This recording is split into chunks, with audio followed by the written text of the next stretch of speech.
Bismillahirrahmanirrahim. Assalamualaikum warahmatullahi wabarakatuh. Bismillahirrahmanirrahim. Alhamdulillahi rabbil alamin. Wabihi nasta'in ala umurid dunya waddin. Wassalatu wassalamu ala ashrafil anbiya'i wal mursalin, Sayyidina wa habibina wa maulana wa qurrati a'yunina Muhammadin wa ala alihi wa ashabihi wa man tabi'ahum bi ihsanin ila yaumiddin, amma ba'd. Para ulama, para romo kiai, para asatidzah, tokoh-tokoh masyarakat, hadirin hadirat, para dosen-dosen, para hadirin dan hadirat, ibu nyai, para kiai. Pertama-tama saya ingin menyampaikan sebuah hadis yang diriwayatkan dari sahabat Abu Ubaidah al-Jarrah. Wa ruwiya anna Rasulullah sallallahu alaihi wasallam ba'atha Abu Ubaidah al-Jarrah. Suatu ketika Nabi itu mengutus sahabat Abu Ubaidah al-Jarrah. Ini sahabat yang terkenal sekali. Ini sahabat utama karena pernah hijrah ke Habasyah, pernah ikut perang Badar, pernah ikut perang Uhud. Ketika pasukan Islam itu lari karena mereka menyerbu ghanimah, kemudian diserang oleh pasukan orang-orang Quraisy dari Makkah, tunggang langgang. Nah, termasuk pasukan Islam yang bertahan melindungi kanjeng Nabi adalah Abu Ubaidah al-Jarrah. Dia ini juga salah satu komandan perang, dan agak menyedihkan karena meninggalnya karena pandemi. Jadi ini sahabat yang meninggal di Syria, di Damaskus, ketika terjadi pandemi di sana yang disebut dengan pandemi Amwas yang terjadi pada era Sayyidina Umar. Kalau dalam sejarah kekristenan disebut dengan pandemi Justinian. Itu terjadi kira-kira tahun 38 Hijrah di era Sayyidina Umar kalau tidak salah. Nah, Abu Ubaidah al-Jarrah meninggal di sana. Nah, ini suatu ketika Abu Ubaidah al-Jarrah diutus kanjeng Nabi untuk pergi dalam suatu ekspedisi militer ke Bahrain di Jazirah Arab di bagian timur. Kemudian berhasil ekspedisi militernya dan berhasil mendapatkan pampasan perang yang banyak. Faja'ahu bimalin minal Bahrain. Nah, sahabat Abu Ubaidah al-Jarrah ini mendapatkan banyak harta dari tanah Bahrain. Fasami'atil ansaru biqudumi Abi Ubaidah. Sahabat Ansor mendengar kedatangan sahabat Abu Ubaidah ini. Nah, datangnya Abu Ubaidah ke Madinah ini fawafau salatal fajr, persis pada saat salat fajar. Salat fajar bersama kanjeng Nabi. Falamma shalla Rasulullah sallallahu alaihi wasallam insarafa. Ketika selesai sholat, kanjeng Nabi kemudian pergi. Nah, sahabat agak heran.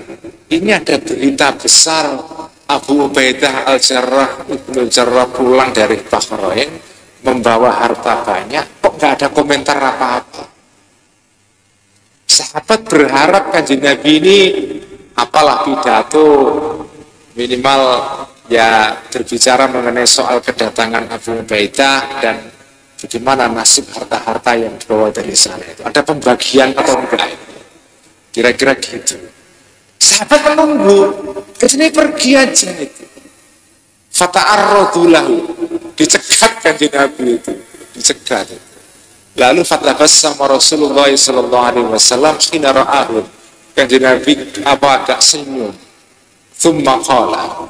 Kemudian Nabi berkata, "Adzunnukum sami'tum anna Aba Ubaidah qadima bisyai." Saya dengar Abu Ubaidah datang dari Bahrain membawa harta banyak.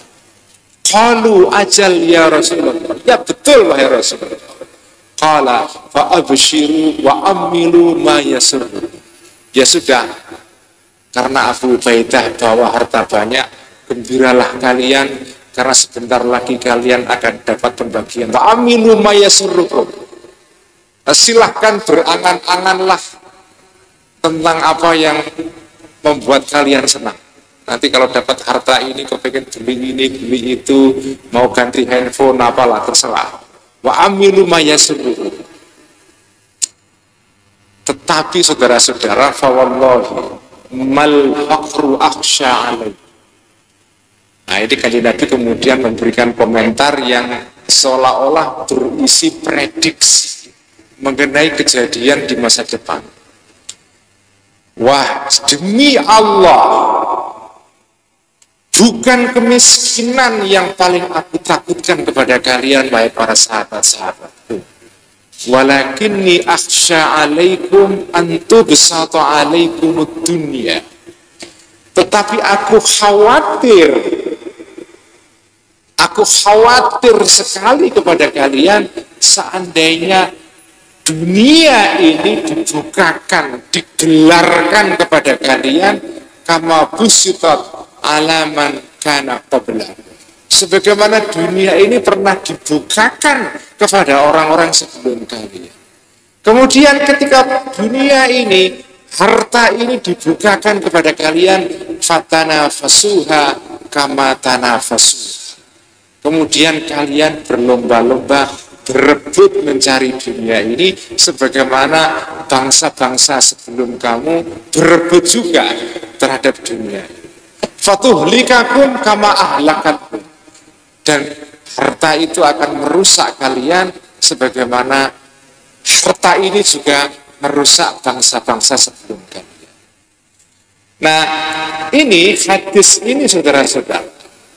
Hadis ini hadis yang berisi prediksi sebetulnya. Jadi kanjeng Nabi itu pada saat masih hidup itu sudah punya perasaan orang Islam ini suatu saat itu akan menang. Kenapa? Saya tidak tahu apa yang ada dalam pikiran kanjeng Nabi. Tapi kalau saya membaca geopolitik umat Islam ketika itu, kira-kira begini kalau mau diterjemahkan ya. Umat Islam itu ketika muncul sebagai kekuatan politik, kekuatan peradaban baru ketika itu diuntungkan karena lokasi geografis. Kenapa? Karena umat Islam itu muncul di pinggiran kekuasaan-kekuasaan besar, bukan di tengah-tengahnya. Umat Islam itu muncul jauh dari pusat-pusat politik besar ketika itu di Persia, di Iran sekarang ini, dan di Romawi yang berpusat di Turki sekarang, di Konstantinopel, Bizantium Timur itu. Jazirah Arab, Makkah, Madinah atau Hijaz ya, itu jauh dari pusat kekuasaan global ketika itu. Sehingga ketika kanjeng Nabi itu menyusun kekuatan baru, membangun masyarakat dengan akidah yang solid dan kokoh, membangun kekuatan militer itu aman dari gangguan kekuasaan besar. Seandainya ini historical if, pengandaian sejarah. Seandainya Kanjeng Nabi itu munculnya itu di dekat-dekat Persia dan Romawi, terlalu dekat, mungkin akan susah berkembang. Mungkin sebagaimana dialami oleh agama Kristen. Agama Kristen itu munculnya di Palestina. Palestina itu salah satu daerah yang menjadi pusat kekuasaannya Romawi di bagian timur. Jadi Romawi itu pusatnya di Turki, di Konstantinopel. Dia punya semacam, kalau ibarat Amerika sekarang itu ya punya pelabuhan yang menjadi tempat bersandarnya kapal-kapal induknya Amerika. Pusat militer itu di Palestina. Nah, Nabi Isa muncul di sana. Langsung berhadapan dengan kekuasaan politik yang besar sekali. Akibatnya apa? Nabi Isa disalib, dibunuh. Dengan kata lain, gerakan agama Kristen itu sebetulnya mengalami semacam miskram. Atau apa miskram itu ya? Keguguran. Karena dia berkembang persis di pusat kekuasaan Romawi yang besar sekali. Nah, Islam itu muncul di dalam lokasi yang agak diuntungkan. Bukan agak, sangat diuntungkan karena jauh, tapi juga tidak terlalu jauh sekali. Ya. Jadi di daerah Hijaz itu tidak terlalu dekat dengan kekuasaan besar ketika itu, juga tidak terlalu jauh. Karena kalau terlalu dekat akan segera dipadamkan, akan dihancurkan oleh kekuasaan besar ini. Kalau terlalu jauh juga mungkin juga akan mengalami kesulitan. Jadi bahwa Islam muncul di tanah Hijaz itu sebetulnya ada hikmah besar di sana. Nah, Nabi ini ya tentu saja seorang yang cerdas sekali. Beliau sudah membaca kekuatan Islam ini pelan-pelan akan membesar secara gradual dan suatu saat akan bisa mengalahkan kekuasaan-kekuasaan besar itu. Dan ketika itu terjadi, kalian akan menikmati kelimpahan material, kelimpahan kekuasaan yang besar sekali. Dan terjadi beneran. Prediksi Kanjeng Nabi ini terjadi beneran. Seperti kita baca dalam hadis ini. Hal yang aku takutkan kepada kalian, wahai umat Islam, bukan kemiskinan. Tetapi yang aku paling takutkan adalah ketika kalian menang, kemudian dunia dibukakan kepada kalian, digelarkan kepada kalian, lalu kalian akan mengalami atau melakukan hal serupa seperti dikerjakan oleh umat-umat sebelum kamu. Apa itu? Memperebutkan harta. Sehingga kalian hancur. Ini salah satu hadis yang dikutip oleh Al-Ghazali. Nah, terakhir saya akan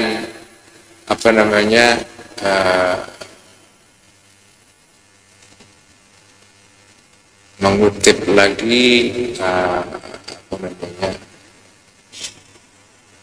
hadis lain. Sebentar, ini saya kutipkan hadis lagi.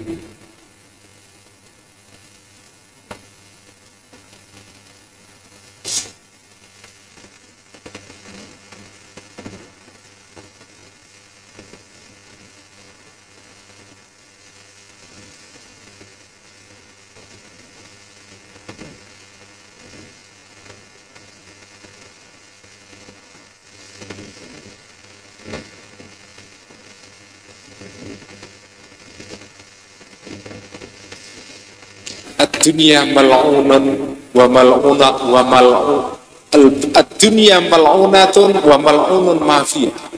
Nabi bersabda, dunia itu dilaknat dan dilaknat segala hal yang ada di dalamnya.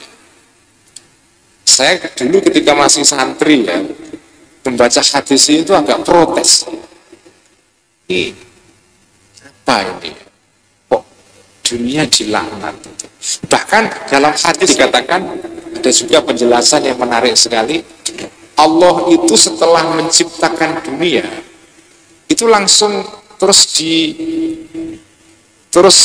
nggak pernah dilihat lagi. Saya menggambarkan itu seperti ini, nggak tahu di sini kalau ada yang suka nulis artikel atau makalah. Kadang-kadang kan sampean itu nulis makalah tapi tidak puas, setelah itu nggak mau baca lagi. Karena kalau baca lagi malu. Saya itu sering itu kadang-kadang nulis kolom ya, karena untuk mengejar deadline, dikejar-kejar redaksi, ya udah dikirim saja. Setelah terbit itu saya nggak mau baca. Lihat itu malu saya. Saya lihat aja nggak mau, baca apa lagi? Karena saya tahu ini jelek. Ya dimuat. Orang lain mengatakan, oh bagus sekali itu Mas Ulul. Padahal saya malu. Nah Allah itu menciptakan dunia itu seperti itu. Setelah diciptakan, Allah nggak pernah lihat lagi. Dunia itu perlu memang, harus ada. Karena itu Allah menciptakannya. Tapi setelah diciptakan Allah nggak pernah lihat. Karena nggak menarik. Tapi harus ada. Itu gambarannya. Nah, dunia itu dilaknat dan dilaknat segala isinya. Dulu saya ketika membaca hadis ini, ketika masih santri itu agak kurang terima. Karena ini kok seperti mengajari kita umat Islam untuk menjauh dari dunia. Tapi sekarang setelah agak berumur gitu, saya jadi tahu makna hadis ini.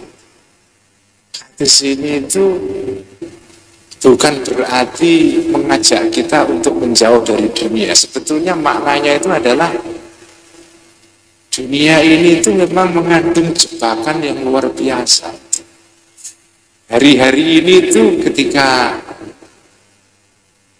banyak orang sekarang nge-share foto tentang plesir kemana, pamer tas branded, orang kan senang sekali pamer foto-foto tentang kekayaannya. Persir ke Turki, apa itu namanya kotanya yang terkenal itu, apa? Itulah apa ya, yang kemarin banyak orang berbondong-bondong ke sana, itu ke Eropa, foto di depan Menara Eiffel, tasnya branded. Saya jadi paham sekarang. Dunia mal'unun wa mal'unun ma fiha. Dunia ini betul-betul menimbulkan, membawa laknat. Sesuatu yang kita anggap permanen itu menjadi laknat itu. Dunia mal'unatun wa mal'unun ma fiha. Nah, ini yang bisa saya sampaikan. Terima kasih atas kesabaran teman-teman semua untuk mengikuti ngaji ini. Semoga ada manfaatnya. Al-Fatihah.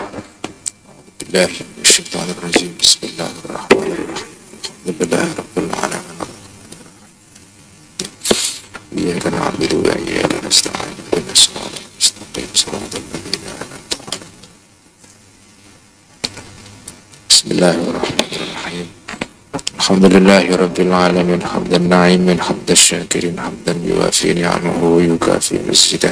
Ya Rabbana lakal hamdu kama yanbaghi li jalali wajhikal karim wa 'azimi sultanik. Allahumma Rabbana zalamna anfusana wa illam taghfir lana wa tarhamna lanakunanna minal khasirin. Faghfir lana warhamna ya Rahman ya Rahim. Allahumma ighfir lana wa liwalidina warhamhum kama rabbawna shighara. Allahumma tawwil a'marana wa sahhih ajsadana wa hassin a'malana wa sallim dinana wa sallim imanana wa sallim qulubana wa sallim buyutana wa sallim awladana wa sallim azwajana wa sallim walidina وسلم إخوتنا وأخواتنا، وسلم أساتذتنا ومشايخنا، وأسلم أصدقائنا، وسلم طلابنا وتلامذتنا، وسلم أرزاقنا، وسلم بلدتنا، وسلم معاهدنا، وسلم مدارسنا، وسلم جمعياتنا، وسلم علماءنا، وسلم أمراءنا، وقضي حوائجنا في الدين والدنيا والآخرة. اللهم إنا نسألك علما نافعا ورزقا طيبا وعملا متقبلا. اللهم إنا نسألك الهدى والتقى والعفاف والغنى. اللهم إنا نسألك رضاك والجنة ونعوذ بك من سخطك والنار. اللهم إنك عفو كريم تحب العفو فاعف عنا يا الله يا كريم. اللهم يا الله لا تدع لنا في مجلسنا هذا ذنبا إلا غفرته، ولا هما إلا فرجته، ولا مريضا إلا شفيته، ولا فقيرا إلا أغنيته، ولا جاهلا إلا أغنيته، ولا دينا إلا قضيته، ولا حاجة من حوائج الدنيا والآخرة إلا قضيتها ويسرتها يا أرحم الراحمين. اللهم يا الله أرنا الحق حقا وارزقنا اتباعه، وأرنا الباطل باطلا وارزقنا اجتنابه. اللهم يا الله ربنا هب لنا من أزواجنا وذرياتنا قرة أعين واجعلنا للمتقين إماما. ربنا هب لنا من أزواجنا وذرياتنا قرة أعين واجعلنا للمتقين إماما. ربنا آتنا في الدنيا حسنة وفي الآخرة حسنة وقنا عذاب النار. رب اختم لنا بخاتمة السعادة أجمعين، وصلى الله على سيدنا محمد وعلى آله وصحبه أجمعين. سبحان ربك رب العزة عما يصفون، والسلام على المرسلين، والحمد لله رب العالمين، بسر سورة الفاتحة.